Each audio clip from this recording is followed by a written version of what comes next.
Okay. That looks to be working.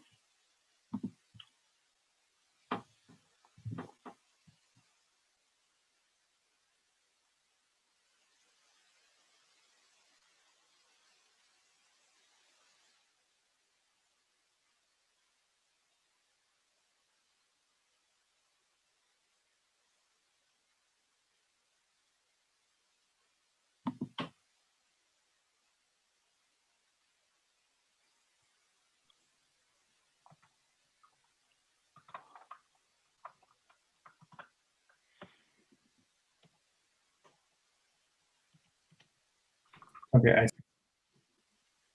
Hello. Hi, Dan. How's it going, Judy? Good. How are you? Doing well. It's a nice spring background. I know. Is it the wrong picture? No. Are we supposed to use different pictures? I don't think there's a right or wrong. Whatever mood you're in, I guess.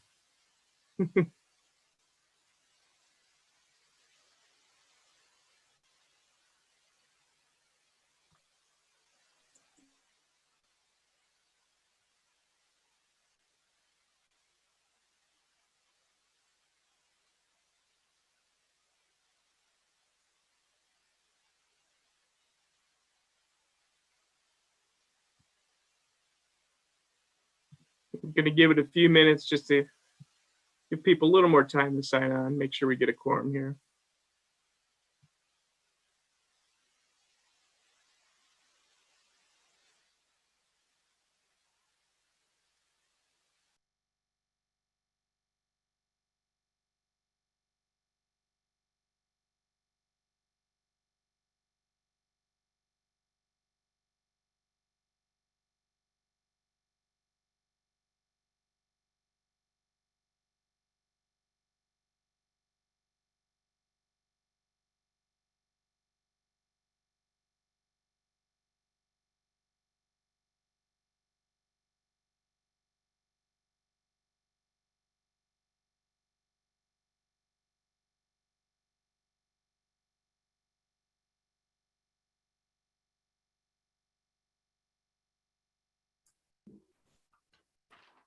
I fixed my name this time, Dan.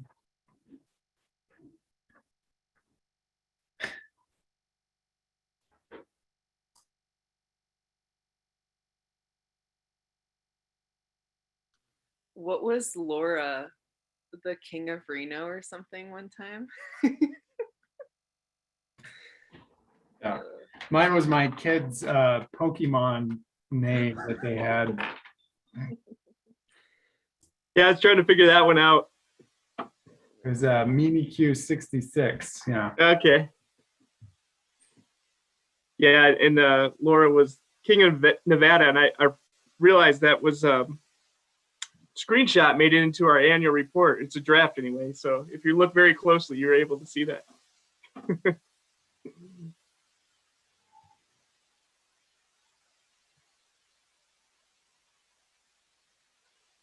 That's actually pretty awesome. Yeah, I wasn't going to say anything. I was like, let's leave it in there. It lives on in infamy. Julian, thank you for stepping up and chairing the meeting this evening. I really do appreciate it. I'm not gonna lie, enacting the Robert's Rules of Order causes me great anxiety, but I will do what I can. There's no judgment here. We're all in it together, and you did a great job the last time you filled in. Even though it was temporary, I thought you'll be fine.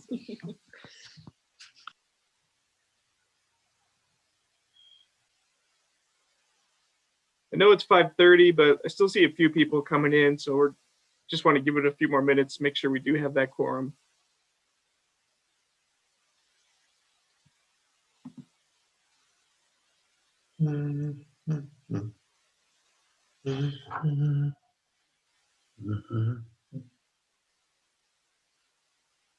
You escape. Yes. Jackie, we need 8 for a quorum, is that right? Oh, you're muted. Yes, we do need 8. And I Okay. think we have 6 right now. I think 7 just joined. Oh, okay. Waiting on one more.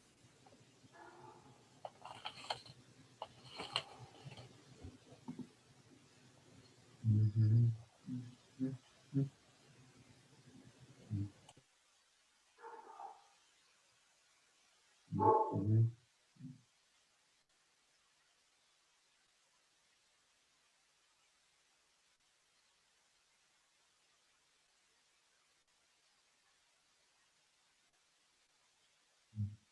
Mhm.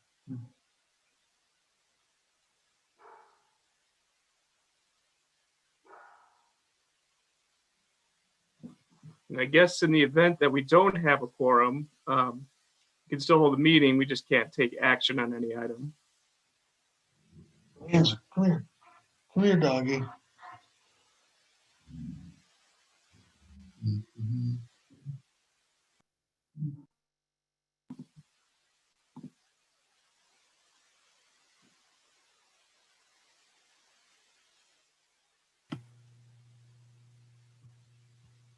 Here we go. Here's Sig.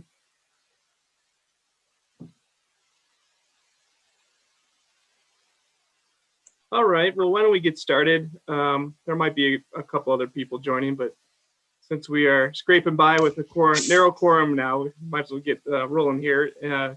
Just to remind everybody, please put yourself on mute unless you wish to speak, just to cut down on the background noise. And I'm going to go through the roll here real quick. If you do make a motion at any time, please state your name for the record. Or if you're just commenting, that would help with the minutes as well. So without further ado, I'm going to take roll. Let me pull up the roster. Sig Yonaris, Here. Harvey Cates, Hello there. Harvey, Alan Chow. Did not see Alan. Suraj Burma. No. Jillian Keller. Mm. I know Jillian's here, so move on. Paul Malikowski, Present. Dora Martinez, Vince Harris is absent tonight. Lindsay Costello. Ben Miller, Here. Mayuko Majima, Here. Jeff Bonanno, Here. Laura Azam, also absent tonight. And I would like to welcome our newest members. We had a couple people that actually left the area, so we had some unexpected vacancies, but starting with Matthew Boog. Boog? Yeah, here. Thank Did you. I say that right? I'm sorry, Matt. Bogue. Bogue.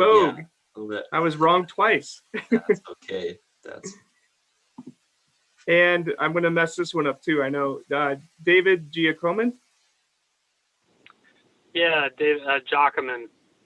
And I'll Giacomin. be able to turn my video on in a few minutes. No worries. Thank you, David and Matthew, and welcome. And I apologize. I hope not to butcher your name in the future, but I can't guarantee that. And then with the RTC, have me, Dan Dengis, Jacqueline Maldonado, Amy Cummings, Judy Tortelli, Shen Wang. I also see Alan Chow did join for the record. Did I miss anyone else? Jim G. Oh, I'm sorry, Jim. All right, and I believe that's everyone. With that, I turn it over to Jillian Keller. She'll be chairing the meeting tonight. And Jillian, if you wouldn't mind stating the time and calling the meeting to order, please. Absolutely. So the meeting is starting. It's 5:35 p.m. Feel free to interrupt me if I make any mistakes whatsoever. But I think we're going to start off with the approval of the agenda. Unless there's any discussion, can we have a motion to approve the agenda? Jeff Bonanno, I move to approve the agenda. Can I get a second? The motion was by Jeff. This is Sig Rice. I will second the motion. Thank you, Sig, for seconding. All right, so the motion passes. The agenda is approved. We are good to go. Oh, we have to vote, Jillian? Madam Chair. Yeah, I'm sorry. You guys. One Peter. point of order there, just to do a roll call vote, and that's basically all those in favor. All those in favor, please say aye. Aye. Aye. All Aye. those opposed, please say nay. The motion carries. All right, so is there any public comment? We did not receive any public comments. I will note, however, that it looks like Dora Martinez just joined, for the record. Hi, sorry. Thank you. No problem, Dora. Thank you. All right. Next step is to approve the March meeting minutes. If there's any discussion,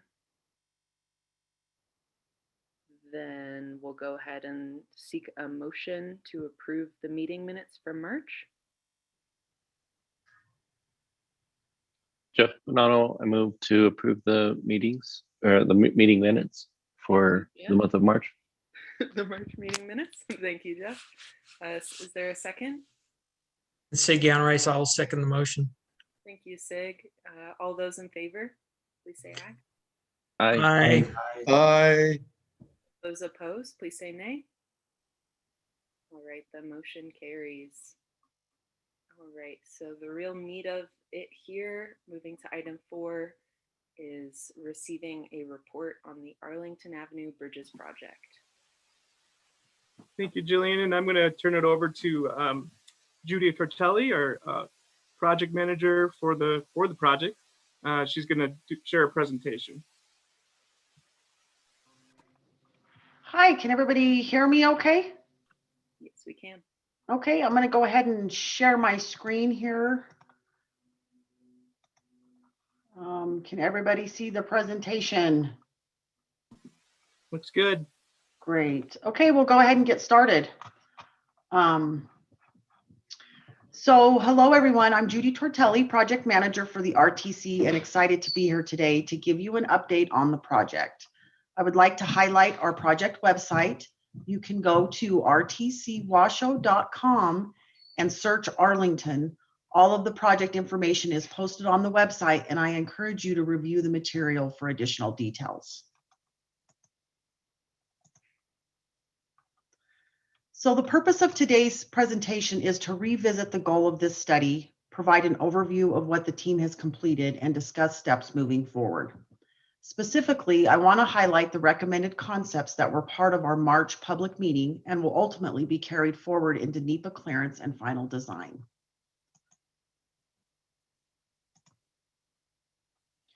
When we started this project over a year ago, the goal was to figure out what needs to be done to replace the 2 bridges over the Truckee River on Arlington Avenue. The scope is to complete a feasibility study to define bridge options, identify constraints, and determine costs. At the end, we will have a bridge type and aesthetic package identified to carry forward into environmental clearance and design. Decisions have been documented using a process called Planning and Environmental Linkages, also known as the PEL. Following this process helps to inform decision-making, engages the public and stakeholders, and streamlines the future NEPA process. The Arlington Avenue bridges were built in the 1930s. They're categorized as structurally deficient by NDOT, and we have begun the process of replacing them. These bridges provide access over the Truckee River and split the Wingfield Park area. The project needs to maintain a functional bridge over the river, improve safety and multimodal access to the park area, and meet flood capacity requirements. So let's talk about the 5 original alternatives presented at our first public meeting. The team reviewed previous studies to determine these alternatives. The intent was to start with all feasible options, gather feedback following the Pell process, and reduce the range of alternatives carried forward for additional analysis. The alternatives considered included a single pier concept, which has one pier in the river as opposed to the two that are there today. The clear span concept, which completely spans the river with no pier in the river. This underdeck arch concept, which has this underdeck arch feature.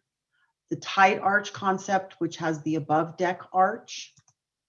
And finally, this elevated bridge concept. This particular concept was carried forward from the traction visioning project completed by the City of Reno in 2009. One feature to note is that this concept is not fully open under the bridge. There is this dirt mound in the middle, and then it's open under the north section of the river, and then also under the south section of the river. So this graphic shows the project timeline and steps we have been taking to get through this feasibility study. Back in 2019, our defined process stakeholder working group was confirmed by both the City of Reno and RTC board. The stakeholder working group is comprised of major permitting agencies, groups and organizations that represent a larger component of downtown, and immediate adjacent property owners. Their role has been to assist in developing the purpose and need, evaluation criteria, review conceptual bridge type and aesthetic alternatives, and provide feedback to the project team and City Council. At our first public meeting held back in December of 2019, the process and 5 original alternatives were presented to gain community feedback. Valuable input was received that helped shape the constraints and criteria presented at the first stakeholder working group meeting.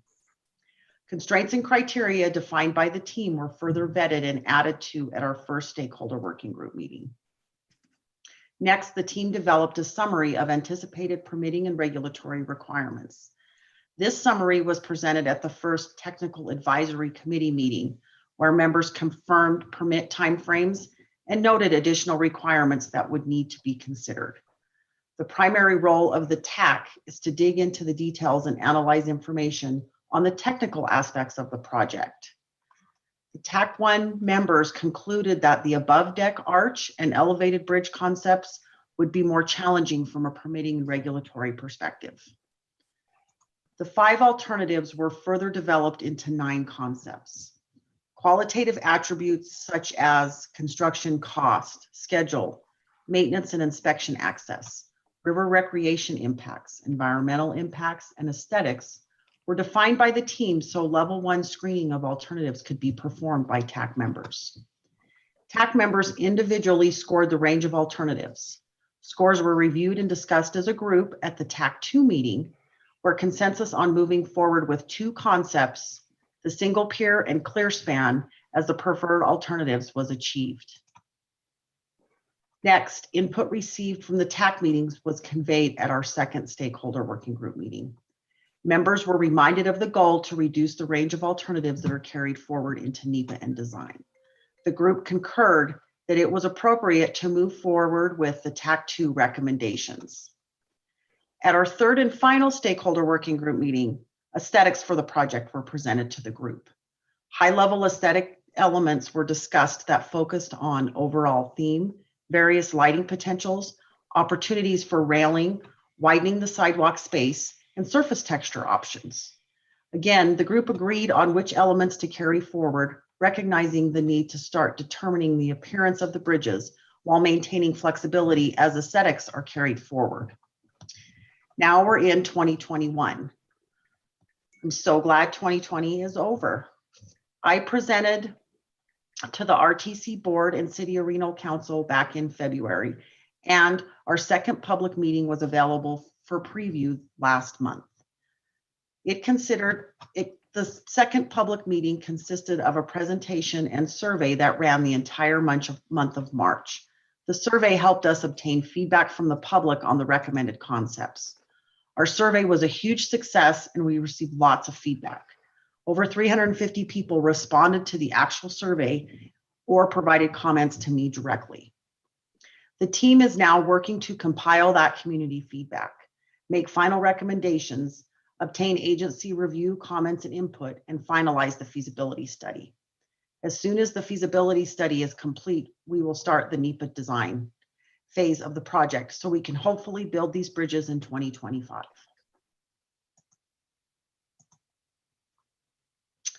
Now I want to spend some time digging into which alternatives were recommended by the stakeholder working group and TAC members to be eliminated and why. The first ones I want to talk about are the underdeck arch and tide arch concept. This underdeck arch concept is not a smooth system under the bridge. It does have areas which would be prone to collect debris during flood events. Also, with this underdeck arch feature, you can see the bridge itself is a little bit thicker at the edges. The tide arch concept, really with these tide arches above the deck, limit access to the river for debris removal and also maintenance of the bridge. This particular concept was noted as having some permitting challenges. It visually will obstruct river and park views. This also has a complex design and construction. And finally, I want to talk about the elevated bridge concept was eliminated. As you can see from this graphic, the footprint of this concept is pretty big out into the park area. This is the footprint that bridge will impact. So it's going to go over into the amphitheater. There's going to be a lot of mature tree removal with this concept. The pedestrian circulation within the Wingfield Park area is going to be changed a lot because you can see by these red X's that those paths are going to have to change. They won't be able to go up to street level. This particular concept is really going to modify the park functionality access and the way that it works today, which was not preferred by stakeholder working group members or the TAC. This particular concept has some pretty significant permitting challenges and would cost about $7 to $10 million more than the other alternatives. So let's move on to what is recommended and why. So this picture here shows our single pier concept and our clear span concept. Over here on the left, you can see a photo of the existing bridge. There are two piers in the river, and here is that path that goes under the north side. Our single pier concept, here's our path that still goes under the river, and you can see we just have one pier as opposed to two.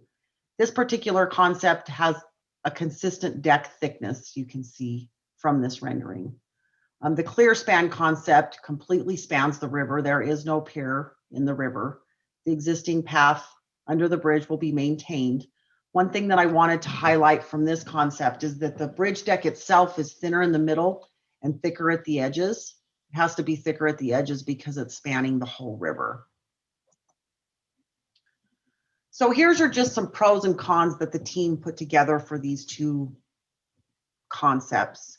You know, the single pier bridge type is gonna, you know, the park access as it works now and park functionality will be maintained.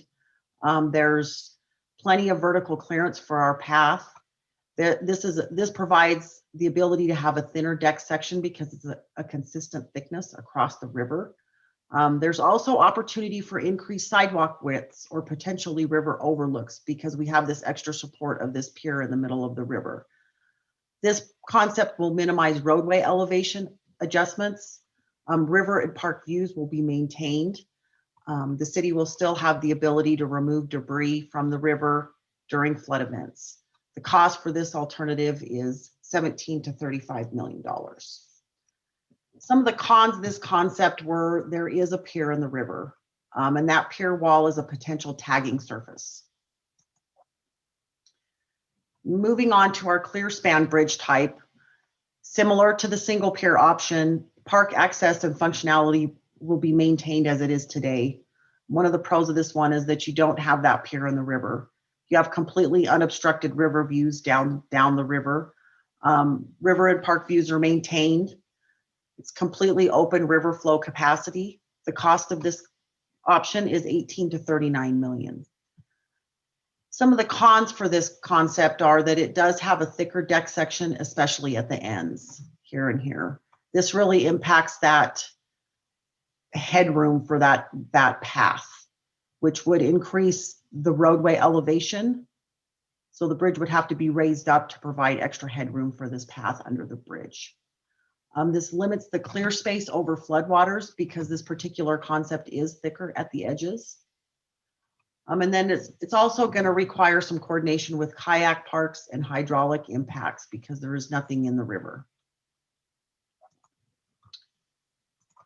So now I wanted to just touch on some of the aesthetics that we have recommended for the project. Excuse me.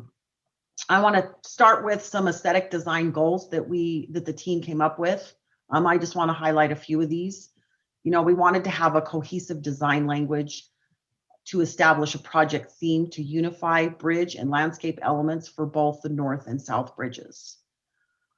Another design goal is to enhance the pedestrian experience. We want to maintain vantage points of the river and surrounding landscape and avoid above street bridge types. Another aesthetic design goal was contextual and historical relevance. We want to provide design solutions that pay homage to Reno's history while representing a new age of bridge development within the downtown core. The Virginia Street Bridge is kind of the landmark bridge in the downtown area, and a lot of the group felt like these other bridges should just be focal bridges and leave Virginia Street to kind of be that signature bridge. So here were some of our recommended aesthetics that we took to the stakeholder working group meeting. You know, we wanted to have this melding of the old and new and try to incorporate modern design elements with a nod to Reno's history and Art Deco for historical context.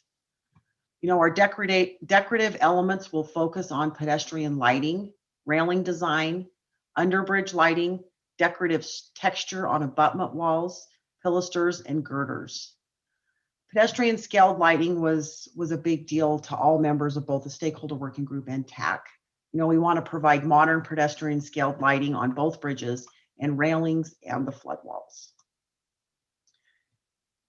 Our bridge accent lighting was another recommended aesthetic.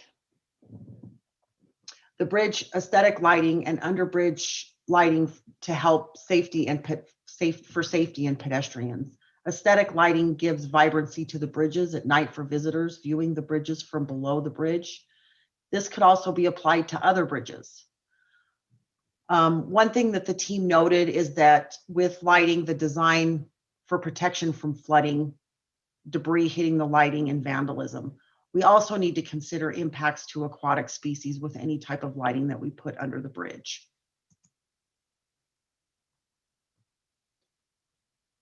So the bridge has to have some railing on it. What we talked about is having a transparent traffic rated bridge railing. It'll provide an exterior railing with openings so that you have that transparency for viewing the river. Pedestrian accessibility is a big deal at Arlington Avenue. We need to maintain smooth pedestrian movement across the bridges and street into Wingfield Park for special events. And so from there, we recommended avoiding a double railing type system like you see on Virginia Street. This is an overview of Virginia Street, and this is an overview of the Center Street Bridge. Both of these bridges have this double railing system, one on the inside and one on the outside, which we don't want to do that at Wingfield Park because it limits people being able to just free flow when the street is closed during special events. Another recommended aesthetic was, you know, widening the bridge sidewalk or providing overlooks over the river. We want to provide widened bridge sidewalk or overlooks. We can only really do this with the single pier option because it's giving us that extra strength for the bridge for pedestrians to view the river. This you can see also from these two pictures, you know, the sidewalk was widened over Virginia Street and also at Center Street. So some other recommended aesthetics were we want to consider permeable pavers on the sidewalks to create seamless transitions and provide some stormwater infiltration. We want to preserve existing trees as much as we can and replace trees if they need to be taken out to elevate the street. For the abutment and flood walls, we want to provide texture on the concrete bridge abutment and flood walls to enhance the pedestrian river user experience below the bridge. One thing we'll have to take note of is providing some sort of an anti-graffiti coating for easier maintenance of those walls.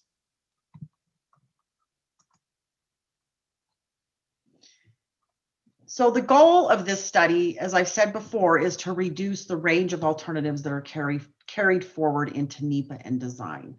As noted in the timeline, this phase of the project is anticipated to take up to 4 years. As we move into this phase, having one alternative opposed to two will reduce the time and complexity of getting through this phase and allow us to get these bridges replaced sooner. I want to take this opportunity to let you know what our preferred bridge type is based on outreach efforts and analysis performed. The single pier concept allows for a thinner deck section because the pier in the river provides additional support. Having a thinner deck will provide more space and headroom for the pedestrian path that goes under the bridge. It also limits how much the roadway elevation needs to be raised to maintain flood capacity requirements. This will minimize impacts to the Wingfield Park area. The additional support of the pier provides the opportunity for wider sidewalks along the bridges, creating more space for pedestrians. The single pier bridge type will have a similar look to the existing bridge, but with fewer obstructions in the river. During flood events, the city currently pulls debris from the river that collects on the bridge piers at Arlington Avenue.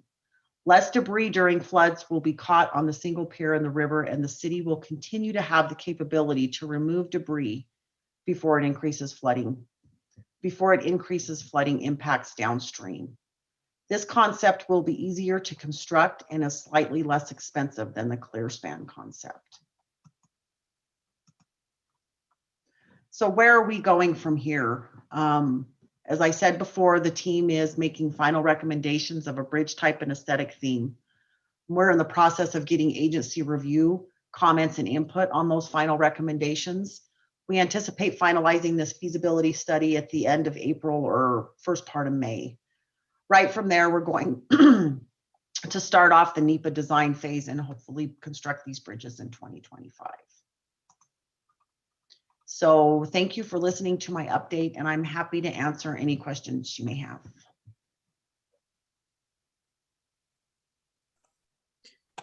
Yeah, Judy, I had a question. This is Sig Rice. I did participate in the survey that you had online, and that was very, very well done. But I just have one thing that was unclear to me. Are we talking two separate bridges over the two reaches of river there, or are we just talking that main reach of the Truckee? So let me go back to my first slide here. Well, this one is actually pretty good.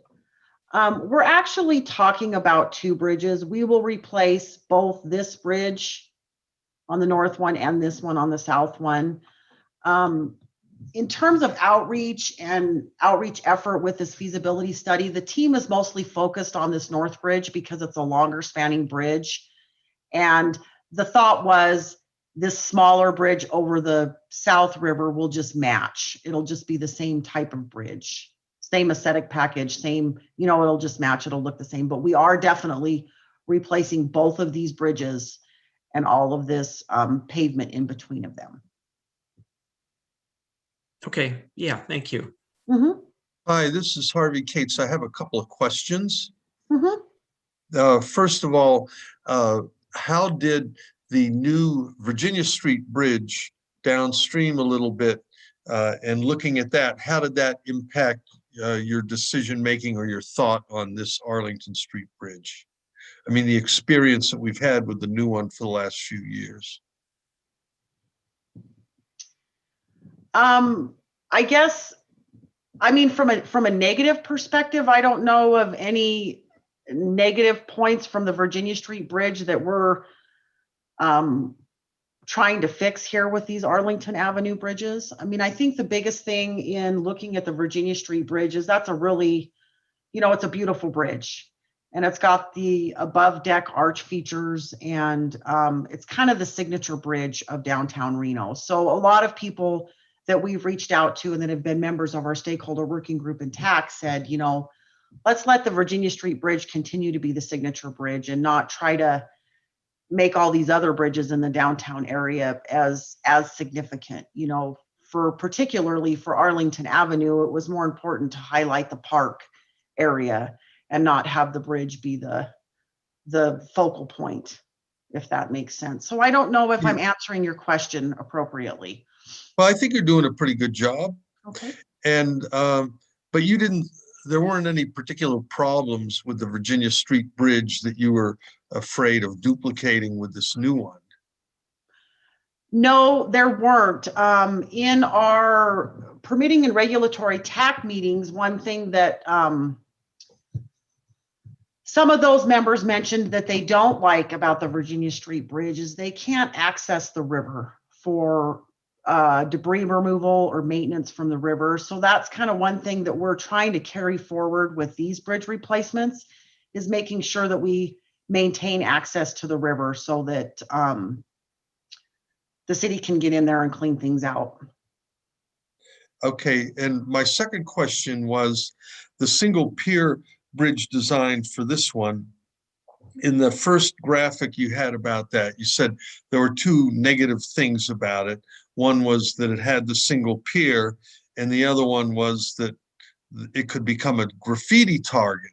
Well, just saying that it has a single pier, to me, that's not a negative or a con. That's just stating the design or the structure of it. So, and the only real con that you mentioned was the graffiti target business. So is there any other problems with the single pier beside that it could be a graffiti target? Like, can it cause debris to get stuck there during a flood that would be a problem, or is that not considered bad? Well, it definitely, that single pier in the river is definitely a debris catcher. If you've got something sitting in the river, debris is going to catch on it, right? I guess, and the team's had a lot of discussion about that. We've looked at that both ways. That's a good thing on one end because it gives the city the ability to get that debris out of the river before it flows downstream and blows out other bridges that haven't been replaced yet, right? Yeah. On the flip side of that, it's bad because it's, smacking into the pier, and it's blocking the river where it's at. So it's a tough one. It could be looked at as a pro or a con. The piers are designed to withstand debris flowing down the river because that's what happens, right? So, but you're right. It's not necessarily a con other than the perspective that you don't have a clear unobstructed view down the river. I think that's why we put it as a con in this analysis, is because you don't have a full open view under the river. Okay, thank you. Mm-hmm. Hey, Judy, this is Benjamin Miller. I have a couple of questions. So I was kind of looking into it today on some other presentations that were given on it. And one of the things that stuck out to me was the first public meeting, they categorized the public comments that were made about it. And aesthetics was the #1 commented item. Right. Number 2 was pedestrian and ADA friendliness of the new bridge. And I gotta say, I don't want to be critical, but I'm a little bit disappointed that there's not more attention in these presentations and everything I can find on it about the improving the accessibility for people who aren't in cars for the bridge. I'm sure in the future you'll get more details and things like that on it, but I just wanted to point out that is, from all information I can get, one of the biggest issues with that area. We all know that area. It's a huge intersection of where cars and people come together, and it's maybe more than anywhere in town you have that integration of those two things. One of the things that concerned me was how are you guys working on a plan where you can shut down that bridge for special events? Something similar to like what they have on Victorian Avenue in Sparks with I think there's some metal poles that extend out that block traffic. And is that something that's been discussed or in plans on the bridge? That's definitely something that is in the mix, and you're absolutely right. I mean, we haven't got into the real specifics of pedestrian access and the aesthetics, because the intent of this feasibility study was to focus on what kind of bridge type are we going to use, right? So, you know, when we do understand the importance of pedestrian accessibility and, you know, providing mobility for all users, it's a huge deal down here, especially with special events and just the Wingfield Park area. So those details, as we move into NEPA and actually move into doing the design of the bridge, that's where those details will be more refined and come out. But definitely, I mean, pedestrian access is a huge deal. And, you know, just that mobility and being able to block off the streets for special events is a big deal too, because they do that several times. You know, the city closes that street down a lot during the year for special events, and it would be nice to have some sort of a hardscape feature that you could put up to really block traffic from going over the bridges, right? So that's great feedback. I really appreciate it.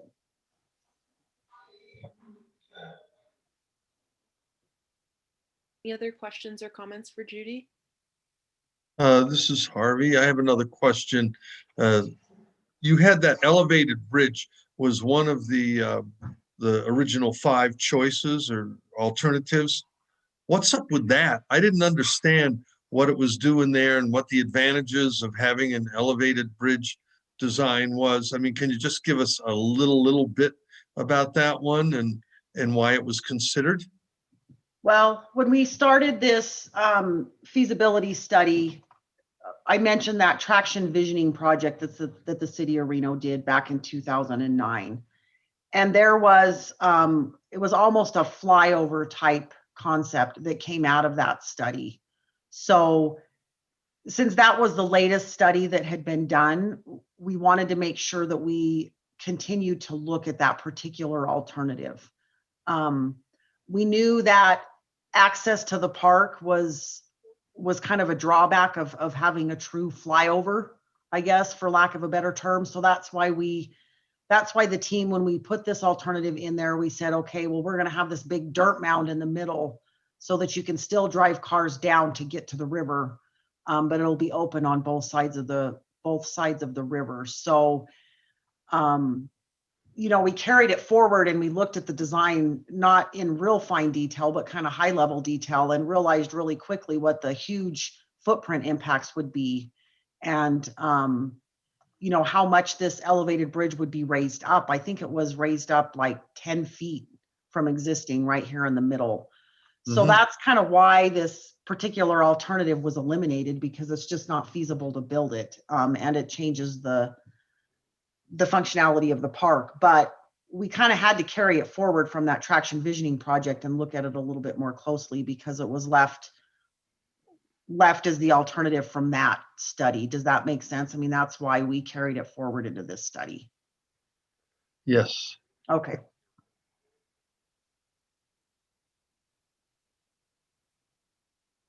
This is Jillian Keller. I just wanted to say, I think you made a really clear case for the single pier bridge. And, you know, obviously this is a project that a lot of people care about. It's one of, you know, the spotlights in town. And yeah, thank you for your work on this project.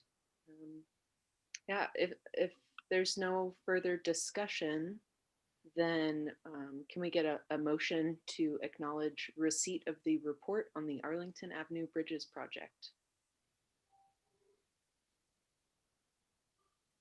I so move, this is Harvey Cates, that we acknowledge receipt of the report. Thank you, Harvey. Can we get a second? Jeff Bonanno, I second. Thank you, Jeff. All those in favor, please say aye. Aye. I All opposed, please say nay. All right, the motion carries. All right, thank you, Judy. So the next one, item 5, is regarding the fiscal year 2022-2023 Unified Planning Work Program. Thank you, Jillian. I don't have a formal presentation, but I just want to talk through a couple points. This was actually on the agenda last month we were doing a call for projects. Our UPWP, or Unified Planning Work Program, UPWP is the acronym.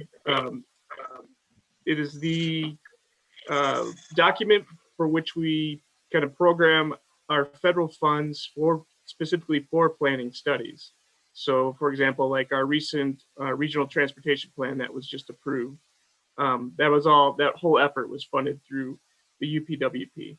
The last couple of cycles, we've done a 2-year work program. It actually makes it a little easier when we have some of those studies that we might be undertaking that kind of span, over the fiscal year. So gives us a little flexibility, not only with timing, but funding as well. So we do have a draft plan to share with you today. It was included in your packets. Just to touch on a couple of those highlights, one of the studies we anticipate carrying forward is the Advanced Mobility Plan that is currently underway, but not likely to be finished before the fiscal year. So we did want to program a little extra funding to complete that project. We also plan on updating our bicycle and pedestrian master plan. This was last adopted, I believe it was in 2016 or 2017. So now that we have the new RTP and we got a lot of public comments and good ideas on some future projects, and not all of them were at the scale that were really appropriate for the RTP, we're going to be reevaluating that plan and looking how we can maybe prioritize some improvements at the bicycle pedestrian level. We are also had heard some proposals for some new studies, which we plan to undertake under the corridor and area planning task in the UPWP. One of them is a Verdi area transportation study. That is very much a growing and developing area. A lot of traffic impacts are, not yet fully known, I don't think, as we're looking at some of the cumulative growth out there. So that's one we'll be evaluating probably sooner than later. All this funding will be available come July 1, so the beginning of the fiscal year. We'll also be looking at a Midtown traffic circulation analysis now that we've got the Virginia Street BRT project completed and implemented, and just gonna kind of do a before and after and see how things are working from an operations perspective now that that project's in place. We are also going to be doing a parking assessment, a regional parking assessment, looking at Reno, Midtown, and downtown Sparks. Obviously, there's a lot of development and planned development happening as our downtowns are becoming denser, and this was something that was of interest to both the cities of Reno and Sparks. We're going to continue our data collection and analysis program, and this is a program we've done for about 6 years now. We're kind of monitoring active transportation in the region. We're going to change things a little bit to focus more on maybe areas that can give us the most valuable information and help us maybe better prioritize, again, some of those bicycle and pedestrian improvements. So we're looking forward, and that's already kind of underway, so we'll be carrying forward that project as well. On the public transportation side of things, we'll be kicking off a transit optimization plan strategy, and this is really just an update of our short-range transit plan. That plan is about 4 or 5 years old as well, and so it's kind of just taking a fresh look at that. So as I mentioned, we did have a call for projects that we did put out last month. We got some feedback from the city of Reno. Staff requested that we do a travel time reliability analysis on our regional road network. And that is something I think we are able to address. We have, fortunately, through a partnership with NDOT, we have access to travel time data, and it's by the day. So we have about 3 years worth of pretty solid data now that we can go back and really evaluate, and the coverage is really good. It's on most of the regional road network. So we're looking at doing a summary report of that under probably our RTP task. We're asked about a lighting standards study. And so this is something we've been kind of preliminary discussing with our engineering department to see what the appetite is for, some sort of standard that could be applied throughout the region. Other suggestions we received, we recently had a board retreat last month. And so some ideas were suggested at that board retreat, and that included looking at the relationship between e-bikes and scooters as it relates to parking and infrastructure and transit. So this is something we think we can roll into our bicycle and pedestrian master plan update. Maybe have a section kind of just devoted looking at kind of standards, best practices, and what that might look like for the Reno-Sparks area. We are also had a request to look at traffic impacts, particularly on McCarran Boulevard, where the new high school is coming in, kind of by the Wild Creek Golf Course. And we'll be undertaking a whole McCarran Boulevard loop study in partnership with NDOT, and that's going to actually kick off probably in a couple months here. This is something that NDOT is fully paying for, so it's not really part of our UPWP because the funding is available now and we don't have to wait until the fiscal year. And then lastly, a request was made to do a Pyramid Way corridor studies on the section in Sparks from I-80 to McCarran Boulevard. And so we did include that in this work program. And really, we're looking for this body's recommendation for approval to our board. We did have the TAC recommendation for approval last week. And I'm happy to answer any questions or comments you might have. Thank you.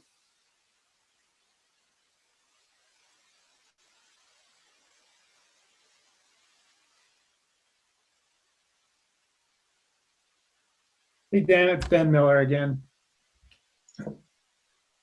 Sorry, I was looking over through the draft today, and a couple of things stood out to me. One that I've never seen before is it was way down in Appendix B, almost at the end of the document.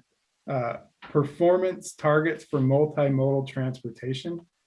I haven't ever seen performance targets from anything. Do you know when the either NDOT or RTC will have those performance targets available to review?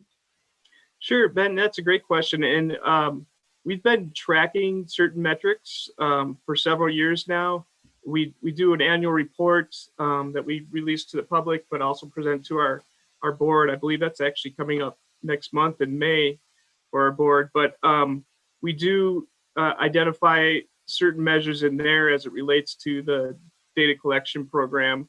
That's something that RTC has chosen to do. There are other performance measures that we have to do from a federal perspective, and that reporting gets rolled up to NDOT. But yeah, that information is available, and I could certainly share that with you. I could email the group here. We do have, I will just caveat that we did not really do counts this past year with the pandemic, just for better or worse. I mean, some people said, bicycle activity was up, others say it was down, depending on your perspective. But, at any rate, it was not, a really reliable year to look at any kind of trends or patterns. So, but I think we have about 6 years prior to that where we can share some of those results with you. That would be great. And then when can we expect the RTIP to be like a draft? Are we going to be presented with a draft on this advisory committee, or like when can that be expected to be able to view that? So is that, just to clarify, is that the RTP, which is a regional transportation plan, or we have a TIP? Which TIP. Okay. That actually, we did have that on the agenda last month as a draft, and that was approved by our board concurrently with the RTP. And that's essentially, that's a kind of a program of the near-term, short-term projects that we're implementing. So our TIP covers the next 5-year period. So the one we have now is a 2021 to 2025. Okay, thank you. Sure. Well, Jillian Keller here. Dan, I'd be interested in seeing the metrics that Ben was asking about as well. So if you don't mind sending to the group or just to us too. Yeah, I'll send out our latest report. And again, it's outdated by about a year, but I'll send it to the whole committee. There's some really great information in there. That's just specific to the active transportation. If there's other metrics you want to know about, I can send you the last year's annual report as well. I would send you this one, but it would still draft, so I don't want to send out anything too soon, but that will be available shortly as well, the updated one. Okay, great. Are there any other comments about this? This is Matthew Bogue. I'm just looking at the federal versus local funds. So I'm just curious if the federal funds, are those guaranteed by our organization, or is there application? No, that's a great question. And so the primary funding source on the federal side is planning funds, or PL funds, that comes from the Federal Highway Administration. And then the Federal Transit Administration has what they call Program 5303 funds.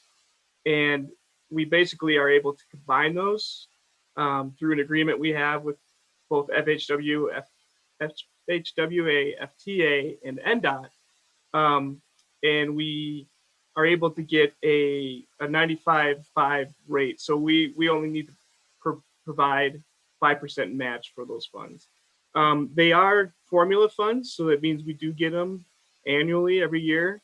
And we have an agreement through NDOT because they sub-allocate it directly to the metropolitan planning organizations, of which there are 4 in Nevada.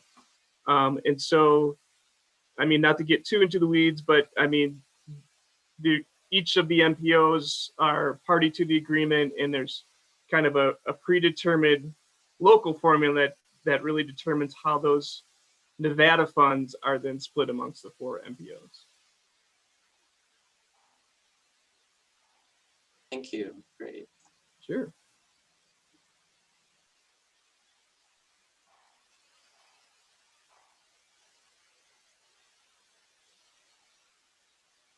Recommend approval of this program.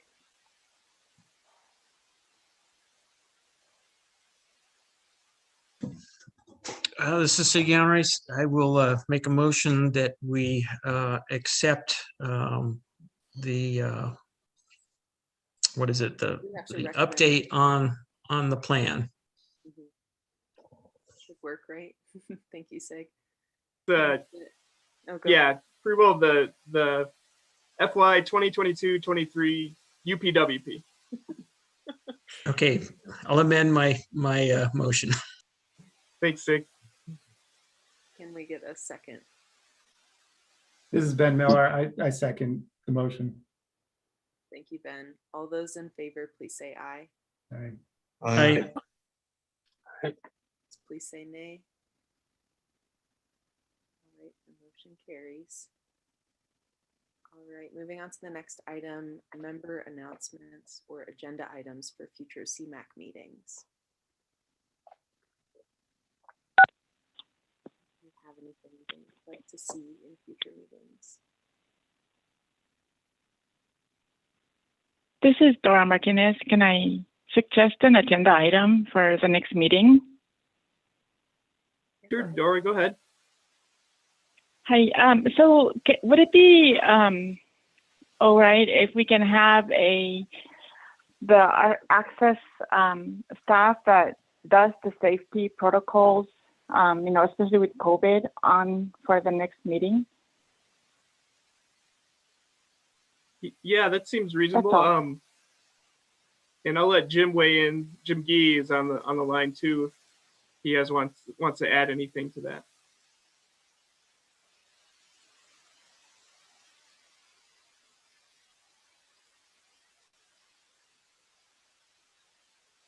Jim, it looks like you went off mute, but we can't hear you. I can't hear you anyway.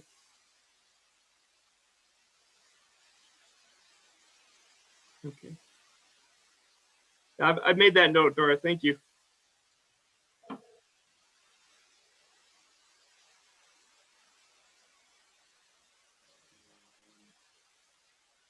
Time, yeah.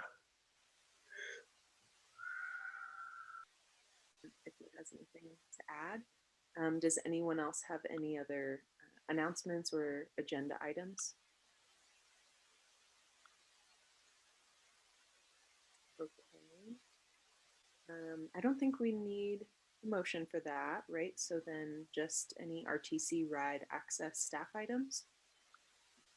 Yeah, thank you, Jillian. This is Dan Dengis. I do have one item. So as you all know, you have 3-year terms and you can do 2 consecutive year terms.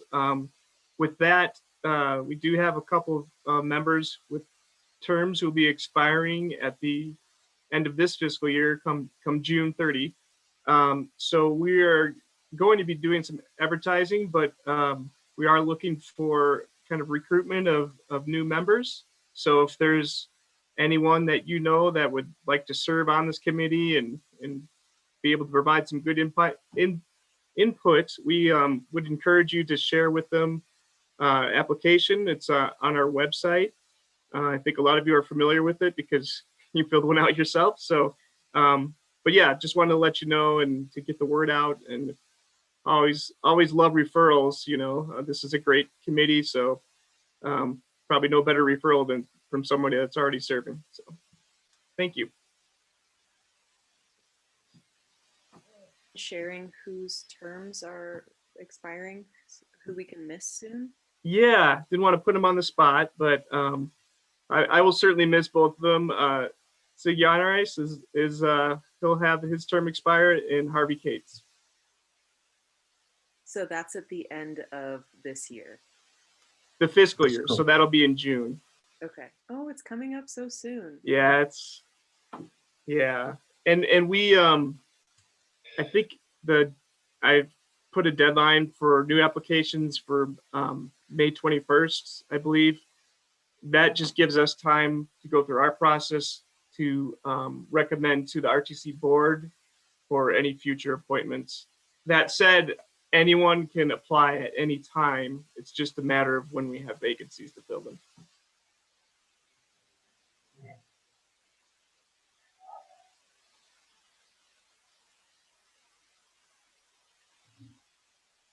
Jillian, I'm having trouble hearing you. I don't know if it's just me.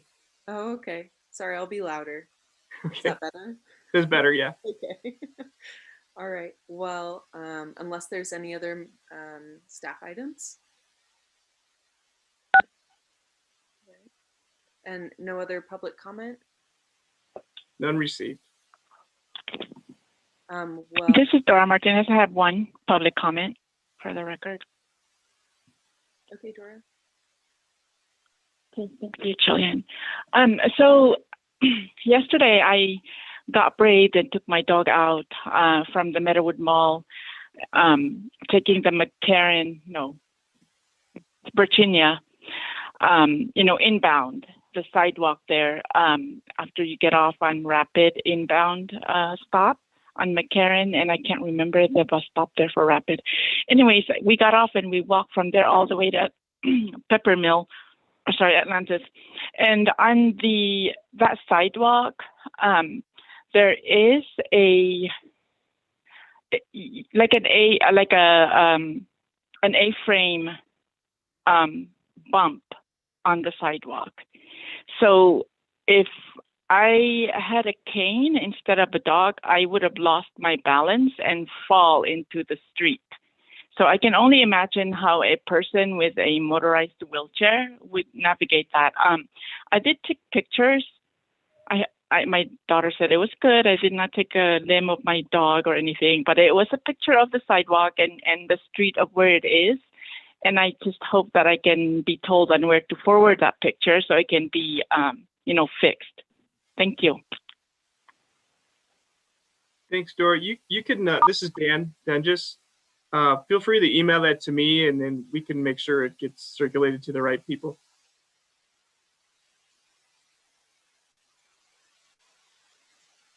If that works. Dora, did you hear Dan?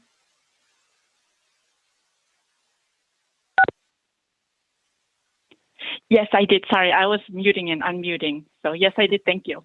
Okay, Good thank night. you, Dora. Thank you, Dora. Your input is always invaluable. All right, so if there's nothing else, can we have a motion to adjourn the meeting?